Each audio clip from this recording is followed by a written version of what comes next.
Assalamu alaikum. Dear learners, I hope you are safe and sound. Today we will talk about sensors used for the measurement of force, torque, and accelerations.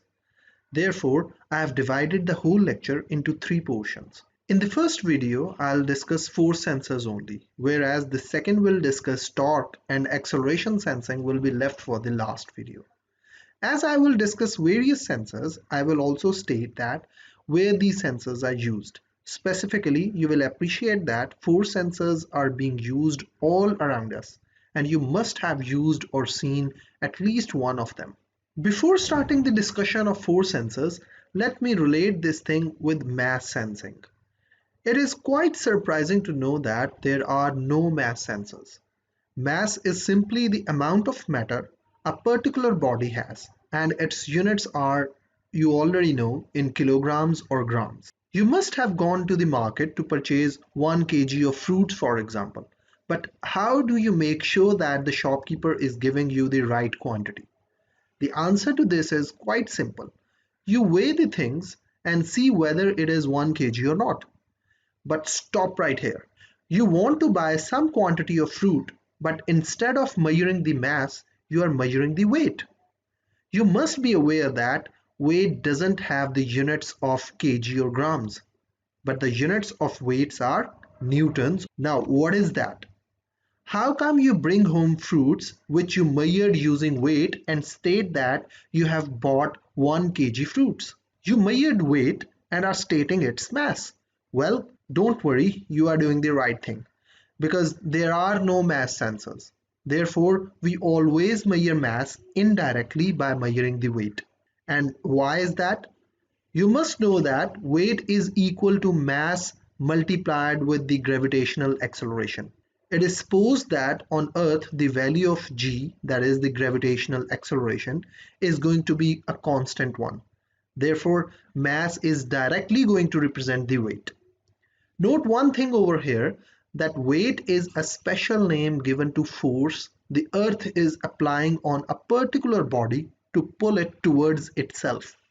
Therefore, in normal conversations, we ignore the constant value of g and state the weight as mass. So if your weight is 80 kgs, now you will know that in fact your mass is 80 kgs and you are being pulled by the earth with a force of 80 kg multiplied with g towards the earth. Moreover, to simplify this thing, if we suppose that the value of g is 10, then your weight is in fact 800 newtons and not 80 kg.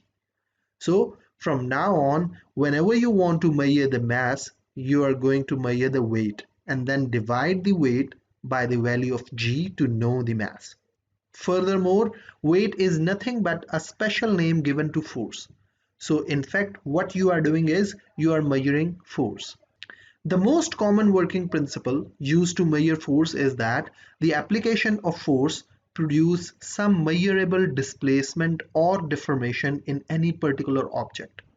If you can measure this displacement or deformation, then you can figure out the force being applied on that object.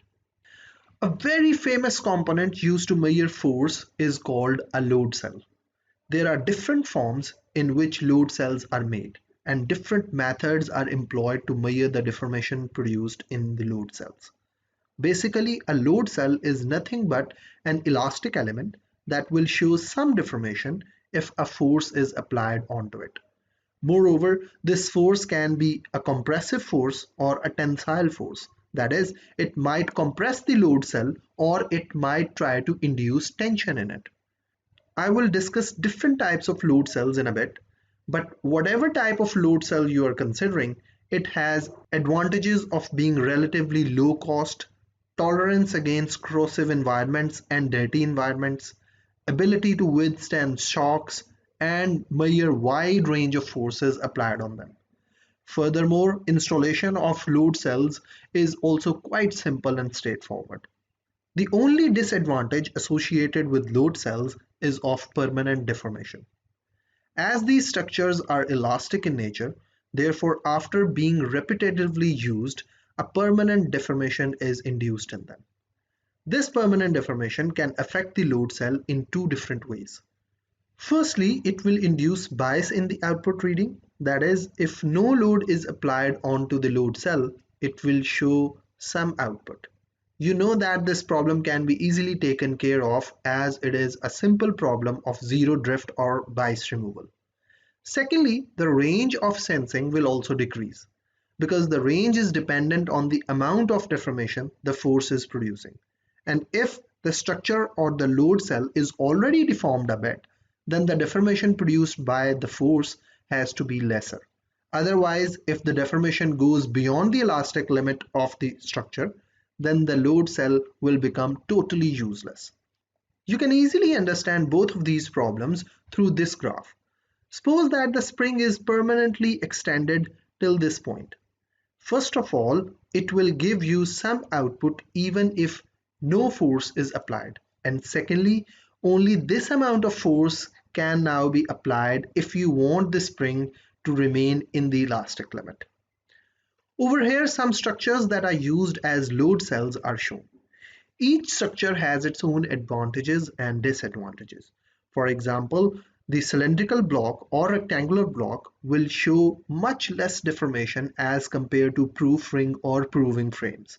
This will allow the rectangular block or cylindrical block to measure large forces because application of large force will produce lesser deformation in these elements.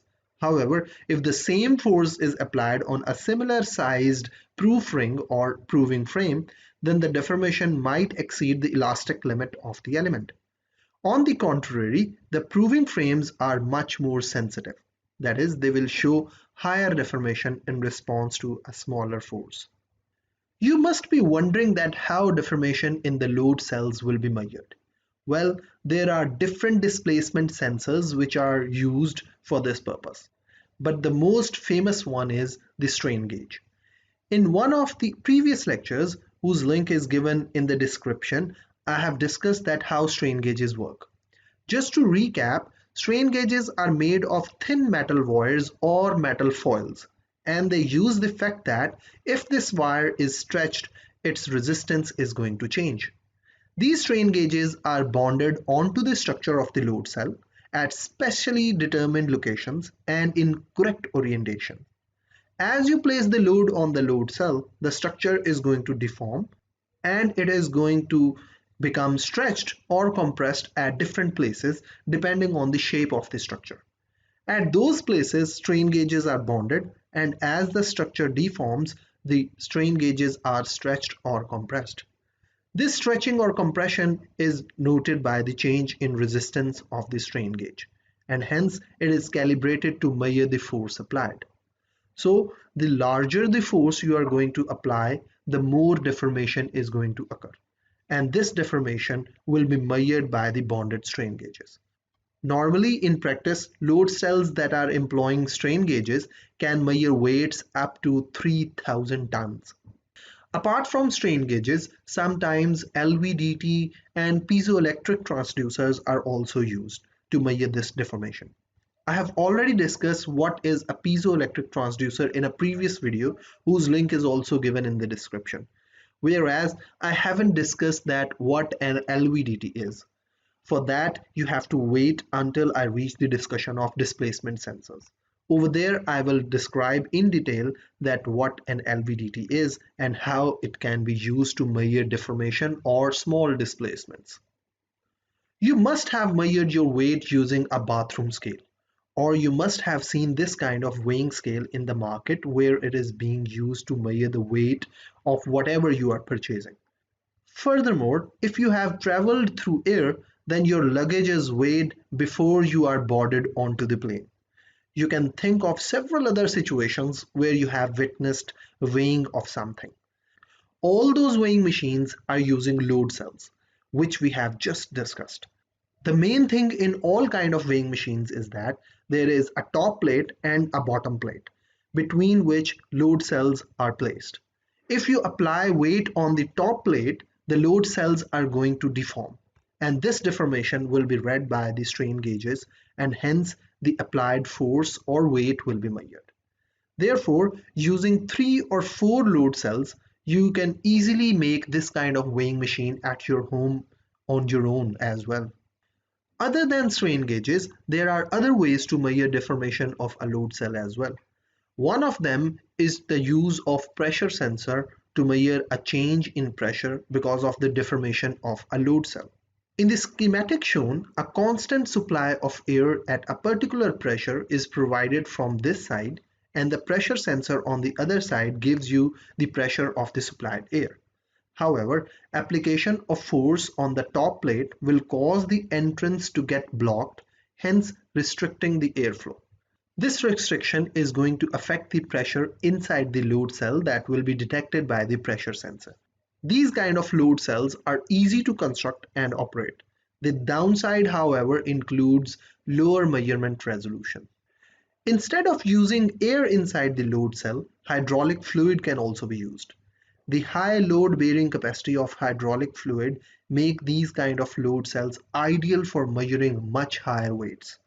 You must have seen trucks being weighed before they can enter a highway or if a particular kind of material is loaded onto the truck. Hydraulic load cells are placed under the platform onto which the truck is parked and its weight is measured. Normally, if a truck is carrying sand, then this method is applied to measure the weight of the sand as well. And how it is done? The weight of the empty truck is subtracted from the weight of the loaded truck to figure out the weight of the sand. Moving on, another very commonly used mechanism for measuring weight or mass is known as beam balance. In the case of beam balance, the unknown mass or weight is compared to a known weight. If both weights are equal, then the movement produced by these forces on the beam will cancel each other and hence the beam will achieve a horizontal position. You must have seen this kind of beam balance in the market. Normally, a shopkeeper will place known amount of weight on one side and will add fruit, vegetable or whatever you want to purchase on the other side. If the beam shows zero deflection or a horizontal position, it will mean that weight on both sides of the beam is equal. The shown animation is the most basic form of beam balance, whereas there are other more sensitive and higher resolution arrangement of beam balance as well. The second type of beam balance is called a way beam.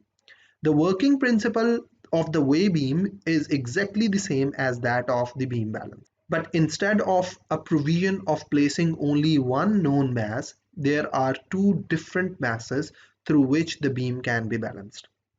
On one side, an unknown mass is placed, whereas a standard mass is placed on the other side.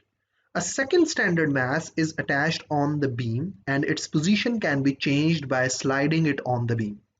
The more this movable mass is away from the pivot, the more moment it will generate. And the more closer it gets to the pivot, the lesser moment it will generate. Hence, the movable mass is moved unless the moment acting on both sides of the beam is balanced and the beam achieves a horizontal position. At this point, the position of the movable standard mass on a graduated beam will represent the unknown mass. A variant of a single way beam is known as triple beam balance, which has three beams onto which standard masses can be moved. Each standard mass is different, therefore allowing you to achieve much higher measurement resolution. You can finally position the standard masses on the three beams to figure out the unknown mass with a much higher accuracy. Another mechanism resembling the beam balance is called pendulum scale. The application of unknown force will pull the platform downwards, causing the counterweights to rise and this platform to move downwards. The rack and pinion mechanism attached to this platform will cause a movement of the pointer, which is calibrated to represent the applied force or weight. The last instrument that I am going to discuss that is commonly used to measure weight is the most simplest one. Every one of you must have seen this kind of spring balance in some form. We know that as we apply a force on a spring, it extends or a strain is produced in that spring. And the relationship of force with the strain produced is a linear one as long as the strain is within the elastic limit of the spring. And this famous relation is known as the Hooke's law. Therefore, the spring balance has a scale that shows the force or weight acting on that spring. You can easily hang something with the hook, and whatever is the weight of that thing, the spring will extend because of that, and the pointer will show you the reading directly. Up till now, whatever we have discussed was focusing on weight measurement instead of general force measurement. If you want to measure any general force, any of the discussed instrument may be used if the force is applied suitably. However, there are some dedicated instruments as well that will not give you the amount of weight which is commonly misinterpreted as mass, but they will generate some signal corresponding to any kind of force. One thing that might come into your mind is that we can use Newton's second law of motion to measure force. The Newton's second law of motion states that any force being applied on a mass m will produce an acceleration a in that body. So if any body is moving under the application of a particular force and we can measure its mass and acceleration, the product will give us the applied force. It looks quite simple and straightforward, but that's the problem with this method. It is quite simple and straightforward. In reality, the movement produced in any mass because of the application of force is much more complex. This relation can work for us if we know the exact center of gravity of the mass and the force that is acting at that center of gravity, and there is no other force or disturbance affecting the applied force. By this, I mean that there should be no friction, no air drag, or anything else, because only then the applied force will produce an acceleration A in the mass m. Because of too many variables involved, this simple method cannot be used in real life situations.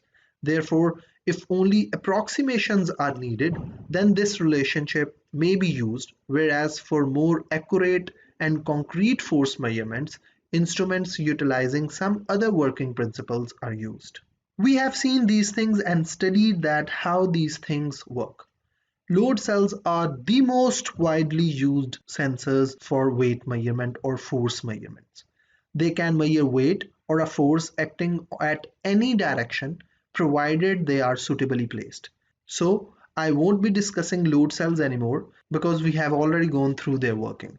The other kind of instruments that are widely used to measure force are called the force sensing resistors, or for short FSRs. These devices are in fact resistors that based on force change the resistance, but they have nothing in common to strain gauges. And I have said this thing because strain gauges also change their resistance because of the application of force. FSRs works differently than strain gauges. Normally, these kind of devices are used to sense touch or similar kind of forces. They are employed under push buttons of different HMI panels or also on the fingertips of some robotic hand that may be used to grasp something. Basically, FSR has three parts. The topmost part is a conductor which shows a certain resistance because of special pattern cut into the wide area over here. Now just imagine if this pattern which is cut over here is filled with another conductor, the overall resistance of the topmost layer will decrease. This is exactly what is going to happen when you are going to apply any force on it. The topmost layer is separated from the lowermost layer through a plastic spacer. The lowermost layer is nothing but a simple conductive film. Now when you will press the uppermost layer and the lowermost layer towards each other, because of the flexibility, the pattern cut into the active area will fill because of the conductor film present in the lowermost layer, and hence the overall resistance of the topmost layer will decrease. The more you press, the more pattern will get filled with the conductive film. This change of resistance can be used to detect the application of force.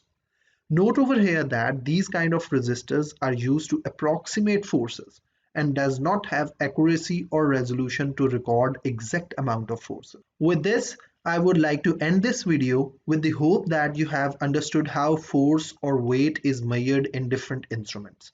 I would like to make a point over here that the most used force sensors all around the world in industries make use of load cells. I hope that you have understood the working principles of different force sensors that I have described. Keep on watching the next videos for torque sensors and acceleration sensors. Thank you and take care.